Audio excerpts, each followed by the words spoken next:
Patagonia মানে কি? এই শব্দটা একটা আফ্রিকান একটা শব্দ।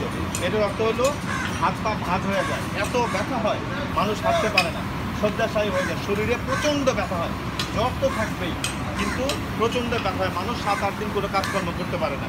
আল্লাহ পাকের রহমত, এটা মানুষের মৃত্যুবরণ করে না, খুব বড় জটিলতা না হলে, কিন্তু তার অসম্ভব কষ্ট হয়।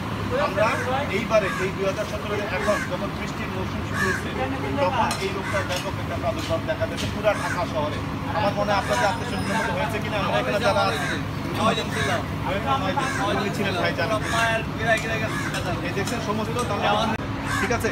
এই টায়ার ছাড়ার কথা হতে পারে, যেমন মনে করেন আপনার এখানে অনেক প্যাসেঞ্জার আছে ডাব খায়, ডাবের খোসা ফেলে দেয়, ওটার ভিতরে কি থাকে, একটু গর্ত থাকে, ওটার মধ্যে একটু পানি, তার মানে কি আমাকে বেশি পানিতে কিন্তু হবে, মনে করেন নদীর পানিতে এটা হবে না, এই মশা জন্ম লাভ করবে না। এটা ছোট ছোট পানিতে, তারপর মনে করেন আমাদের বাসা বাড়িতে ফুলদানি আমরা টব দিই, টবের নিচে একটা ইয়ে দিই না, একটা প্লেট দিই, ওখানে ছোট পানি জমে, তার মানে জমে থাকে।